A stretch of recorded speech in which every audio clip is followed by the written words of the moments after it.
Dios os bendiga mucho, ¿qué tal? Soy el hermano Guillermo, de aquí de Valencia, de Torrent. Bueno, y como Dios me ha bendecido a mí en una palabra, y como hoy está aquí lloviendo en Valencia y no hemos podido ir al mercadito, pues estoy aquí estudiando la palabra. Y Dios me ha bendecido. Y como a mí me ha bendecido con este pequeñito mensaje, yo quiero también ser de bendición para los demás, ¿vale? Quiero explicar lo que es un llamamiento de parte de Dios y un llamamiento de parte del hombre, ¿vale? Lo que puede conllevar un llamamiento de parte de un hombre y un llamamiento de parte de Dios. ¿Amén? La única diferencia de una cosa a la otra es que cuando el hombre te levanta, Dios no va contigo. Pero cuando Dios te levanta, siempre va contigo. ¿Por qué? Porque hay un propósito en ti. Y Dios, a los que levanta, nunca los deja en vergüenza. Amén. Mira, aquí vemos, te voy a explicar hoy en esta mañana lo que es un llamamiento de hombre, ¿vale? En Primera de Reyes, capítulo 11, verso 1, empieza este libro, empieza en este capítulo donde el rey Salomón hace una gran apostasía, empieza a adorar a dioses baales. En ese momento Dios da una palabra y dice que el reino iba a estar dividido. Y empieza el pueblo de Israel a estar dividido, a ver contienda, a ver cada uno reinaba como quisiera y cada uno de ellos querían ser rey. Entonces empieza una rebelión donde se apuñalaban, donde se envenenaban, donde el pueblo no estaba sujetado al rey, donde los moabitas, los sirios, los de Damasco querían entrar en guerra con ellos para quedarse con las tierras, viendo de que en ese momento el reino no estaba afirmado, no estaba sujeto al rey, había una rebelión, había un problema interior.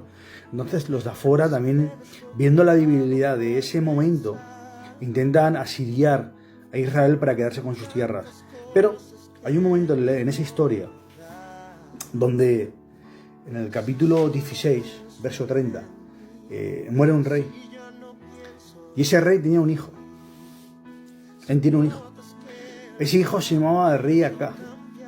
El rey Acá entra al reinado sin buscarlo a él.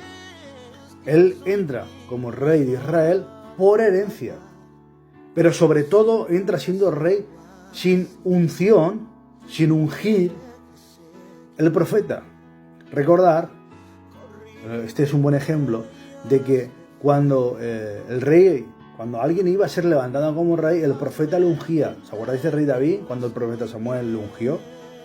O sea, tenía que haber un llamamiento de parte de Dios para que ese hombre fuera rey. El rey Acá no hay ningún llamamiento de parte de Dios, sino una herencia. El padre muere y a tener un hijo, él entra como rey. ¿Qué pasa en ese momento? Ese hombre ve que el reinado está dividido, donde hay contiendas, donde cada cual quiere reinar. Como bien he dicho antes, había puñaladas, había envenenamientos para quedarse con el reino. Más aparte, los demás pueblos de alrededor, viendo esa debilidad interior, también intentaban quedarse con las tierras y con el pueblo y con las riquezas.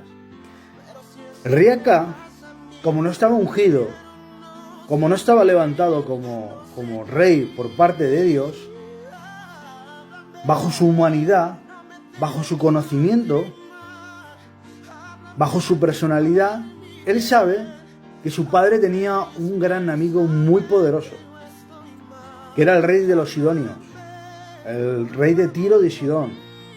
Y él sabía que ese hombre tenía un gran ejército donde a él lo iba a apoyar.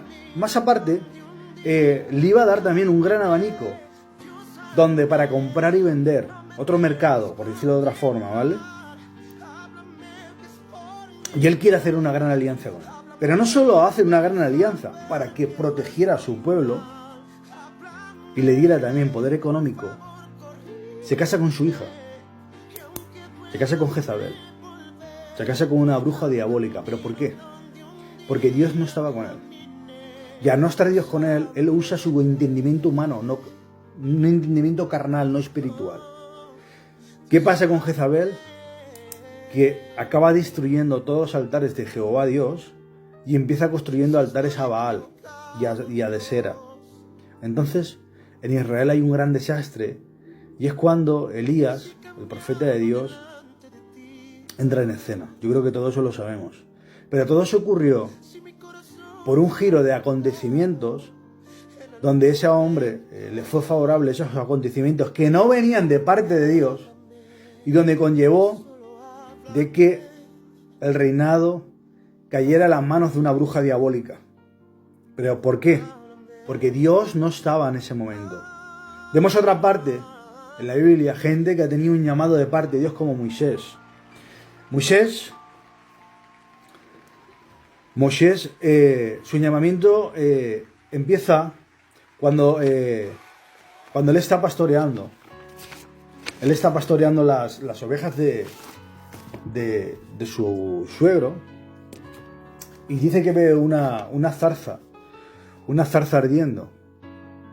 Dice que ve al ángel de Jehová. Eso está en el capítulo 3 y 4. En todo el capítulo 3 y 4 del libro de Éxodo te sale. Dice que se acerca y el ángel de Jehová estaba ahí. Y dice que solo ver a Moisés lo llamó: Moisés, Moisés. Y él dijo: heme aquí. ¿Qué pasa con Moisés? Todos vemos la trayectoria de Moisés. Se enfrentó al faraón, sacó a su pueblo, cuando no quería sacar su pueblo, las plagas, el Jordán en sangre, el fuego del cielo, el mar lo partió por la mitad, la plaga de los primogénitos. O sea, un llamamiento de parte de Dios donde le seguía señales y prodigios. De parte de Dios y milagros. ¿Pero por qué? En el libro, lo digo exactamente dónde está, para que si lo quieres buscar, lo busques. En el libro... ¿se lo encuentro? Sí. En el libro de Éxodo, capítulo 4, 8, Dios le da unas señales específicas a Moisés de lo que tiene que hacer cuando llega a Egipto. Pero específicas. Harás la primera señal, harás la segunda señal, y si no te haces la segunda o tercera señal, harás la señal del primogénito. O sea, absolutamente todo a pie de la letra. Pero en el capítulo 4, 12, habla Dios y le dice a Moisés: Moisés, no te preocupes, yo iré contigo, yo estaré en tu boca, yo iré delante de ti, no te preocupes. Cuando hay un llamamiento de Dios, Dios va contigo donde quiera que vayas. Porque no es un llamamiento de hombres, es un llamamiento de Dios Todopoderoso. Y Dios nunca te va a dejar de vergüenza. Si Dios te envía a hacer un ministerio, a hacer una sanación, a levantar a alguien que está caído, si Dios realmente te envía a hacer esa administración, Dios va a estar contigo. Porque no va a dejar que su siervo caiga en vergüenza. El problema de hoy en día, de que se están levantando hombres por mediación de herencia. Su padre abre iglesia y como está mi hijo en casa, yo lo levanto como profeta. Yo lo levanto como maestro. Yo lo levanto como pastor. Y vemos que las iglesias hoy en día, no digo todas, porque todas no, pero sí que digo que algunas, un grupo pequeño, se están desvaneciendo porque no hay un propósito y un llamado de parte de Dios. Solo hay hombres que se están levantando por herencia o porque simplemente caes bien. Y no hay un llamamiento de parte de Dios. Y cuando no hay un llamamiento de parte de Dios, Dios no anda contigo como andó con Moisés. No hay un llamamiento. Mira, hay un hombre en la Biblia de que era un gran asesino de cristianos, Saulo. Pero sin embargo hubo un llamamiento de parte de Jesús. O sea, ¿recordáis? Cuando Saulo va camino a Damasco, ¿qué ocurre? Un remolino de luz lo hace caer al suelo. Saulo, Saulo, ¿por qué me persigues? Duro es pegar coces no me acuerdo lo que era, a un aguijón. Entonces,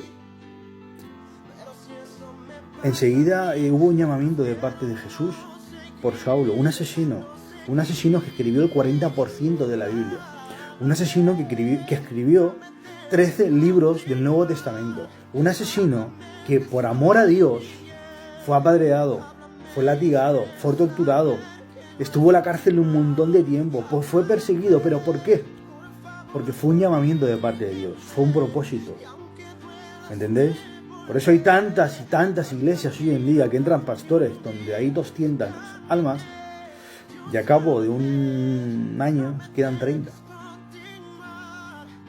Porque no hay un llamamiento de parte de Dios. Porque Dios lo que quiere siempre ha sido restaurar al pecador. no tirarlo a la calle. Hay un versículo de la Biblia que habla de que estaba Jesús con Mateo en su casa. Él hace una gran cena, una gran comida, Mateo, y los fariseos le dicen: ¿cómo comes con esta gente ladrona? Jesús dijo: yo no vengo por el sano, yo no vengo por el que está bien, yo vengo por el enfermo. Entonces, si la palabra nos enseña eso y nosotros somos imitadores de Cristo, nosotros tenemos que intentar procurar traer al enfermo a los pies de Cristo. Por eso pasa todo lo que pasa. Iglesias que se cierran, gente que está ministrando cuando no es levantado por Dios, gente que no está haciendo el ministerio que está haciendo porque no es levantado por parte de Dios. Vemos gente que está profiterando, yo digo profiterando, que son profecías, dar 40, 50 profecías en un culto cuando no son ninguna de parte de Dios, son levantamientos de hombre. Vemos tantas cosas, pastores que se dediquen a robar a las ovejas y viven a través de esas ovejas, robando, hurtando, engañando. ¿Pero por qué? Porque no hay un levantamiento de parte de Dios. Por eso te digo en esta tarde que te esperes el momento adecuado y el tiempo adecuado que Dios te marca para levantarte como ministerio. Que no sea el hombre que te levante, porque como te levante el hombre caerás. Pero como te levante Dios, aunque te caigas, dice que a un hombre se caiga una vez se levantará 7 veces. O sea que procuremos andar como Dios quiere que andemos, y sobre todo si aspiras ser obispado, dice la palabra, y dice que el que busca obispado buena cosa busca. Gloria a Dios. Si buscas obispado, buena cosa buscas, pero que te levante Dios, no el hombre, por mediación de que le caes bien, o por mediación que ofrendas mucho, o por mediación de que tienes una familia potente donde puedes llevar 50 almas. Que te levante Dios porque ve un ministerio en ti. ¿Vale? Dios te bendiga mucho y espero que esta palabra sea de mucha bendición. Chao.